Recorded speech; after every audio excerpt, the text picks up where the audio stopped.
because I feel like I'm gonna say misogynistic stuff, which is crazy. Hello, I'm Marmar Lobotomy, and you are watching The Pits.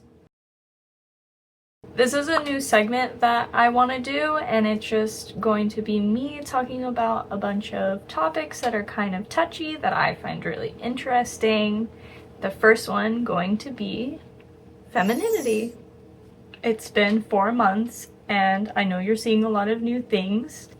New gauges, new top,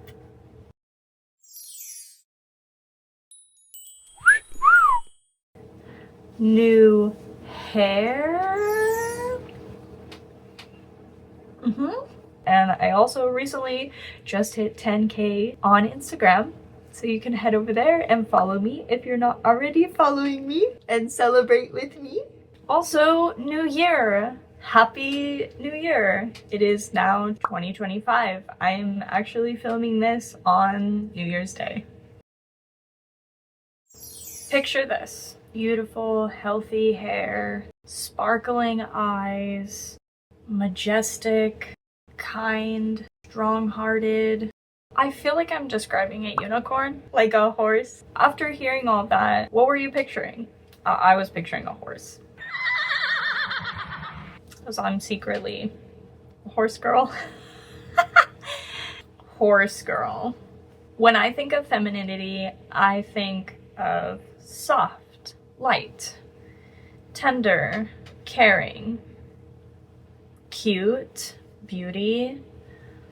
Those are the things I think of. And I know that really puts it in a box because as someone who considers themselves a feminine person, along with being a masculine one, but that's not what this video is about, I find femininity to be a lot of things, and not just the things that our society thinks femininity is or should be.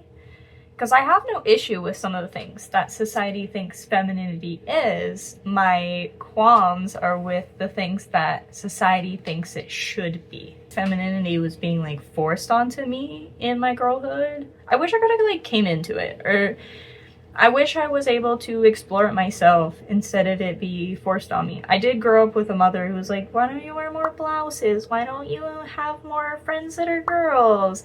Da da da da da. Tomboys like cute shit too, okay? I like hyper-feminized myself in high school. That was like a different ballgame. And then in my adulthood, I dressed like Adam Sandler. I just wish I could have came into it myself. I like rejected all those things, all those girly things, because it felt bad. It felt negative. It just didn't feel good, like the way it was being put on to me. Like I was expected to be this way and look this way and act this way. But then on top of that, be yourself. Be yourself. But in a super feminine girl way. Make sure you do your hair like this and wear these clothes like this and paint your nails like this and only talk like this and only play with these toys. And I'm pretty sure a lot of people had this experience. And this makes me ask myself a lot of questions. Who can be feminine? How does society perceive and view femininity? And how can we change it?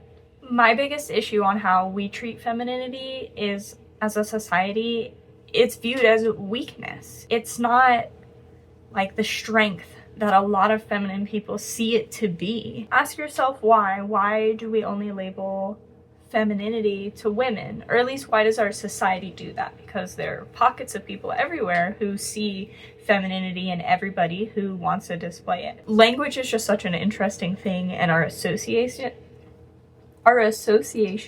with that language. But with femininity, I like to think of it as an all-encompassing thing. It's something that like feminine people have put so much into to embody like this word that we use to describe ourselves. And I think it should include strength.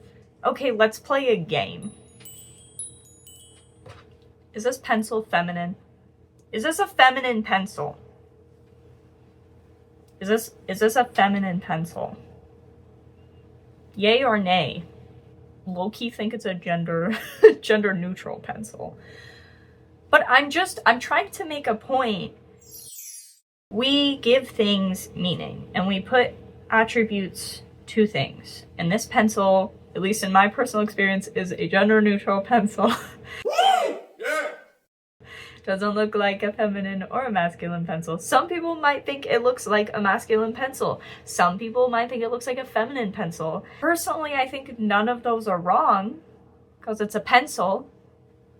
But when it comes to people, people are not pencils, fun as that was to say. But people are people.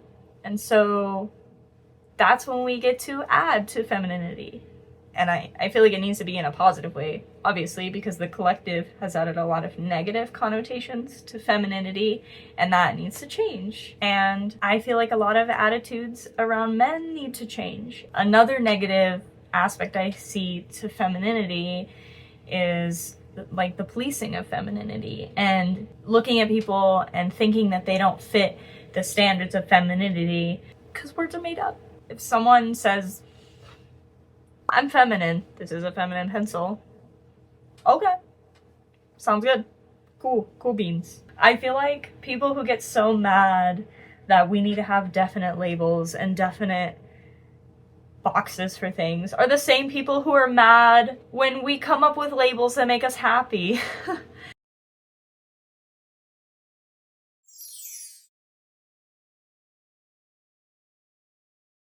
Anyway, I don't want it to turn into that kind of video. Back to the question about who can be feminine. Personally, like I've said, everyone. Everyone, everything. And if my opinion of myself or what I'm wearing or what I'm doing is that it's a feminine thing. I'm a feminine person. Why would you argue? What supporting evidence do you have to back that up? You don't. It doesn't work like that.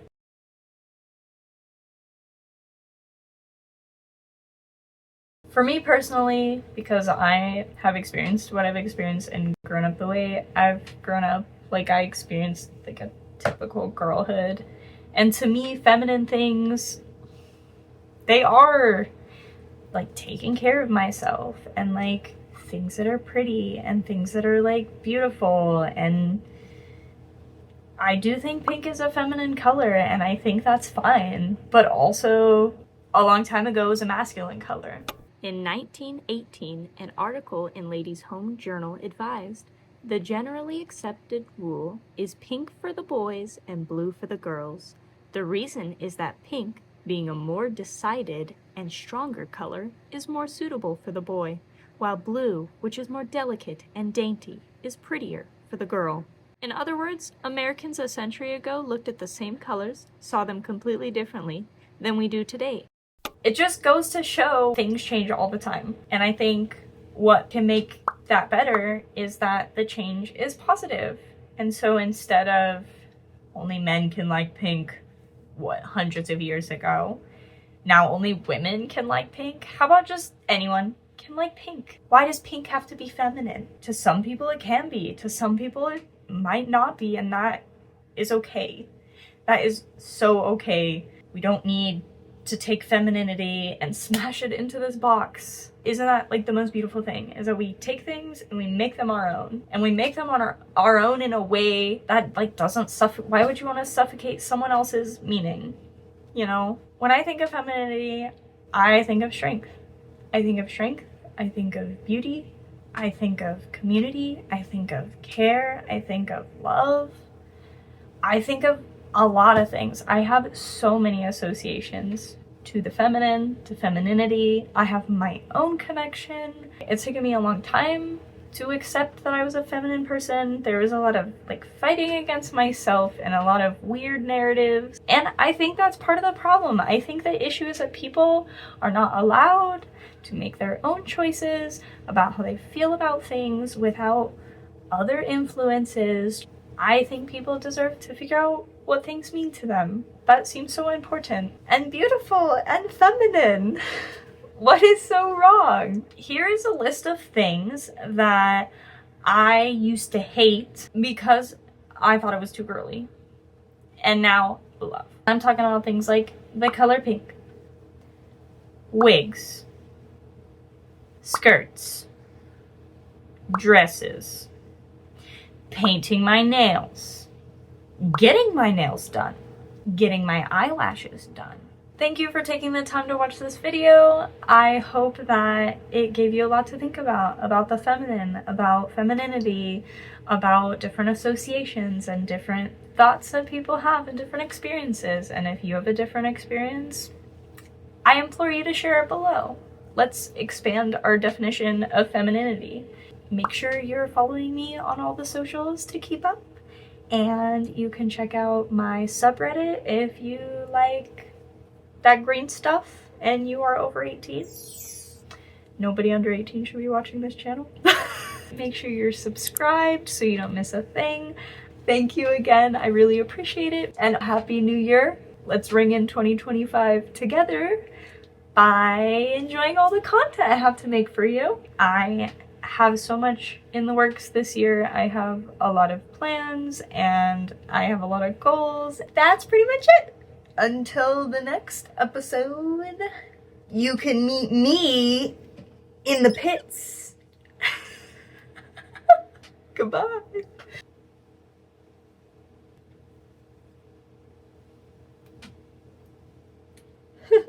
I've been working out at work, so meet me in the pit.